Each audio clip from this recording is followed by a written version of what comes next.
अस्सलाम वालेकुम नाज़रीन, तव्हां ॾिसी रहिया आहियो सिंध आवाज़ न्यूज़। नाज़रीन, सदर इब्राहिम रईसी ऐं परॾेही वज़ीर समेत अला अमलदार हेलीकॉप्टर जे हादसे में फ़ौत थी विया आहिनि।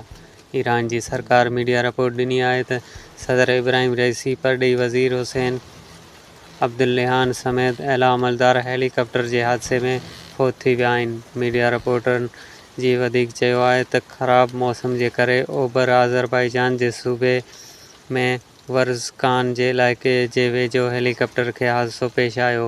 तबाह थियल हेलीकॉप्टर जी ॻोल्हा अचर जी शाम खां जारी हुई। सूमर ते सुबुह जो इमदादी रज़ाकारनि तबाह थियल हेलीकॉप्टर जे मिलण जो ऐलान कयो हो।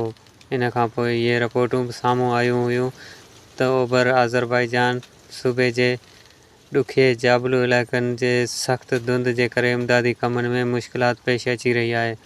जॾहिं त इमदादी रज़ाकारनि ऐलान ॾिनो हो त हादिसे जी जाइ ते हयाती जा आसार मौजूदु कोन्हनि।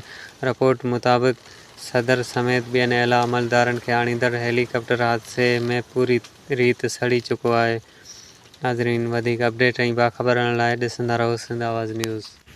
नाज़रीन, सिंध आवाज़ न्यूज़ खे यूट्यूब ते ॾिसण लाइ मथे ॾिनल लिंक खे खोले सब्सक्राइब करियो सिंध आवाज़ न्यूज़ यूट्यूब चैनल ऐं रहो हर ख़बर खां बाख़बर।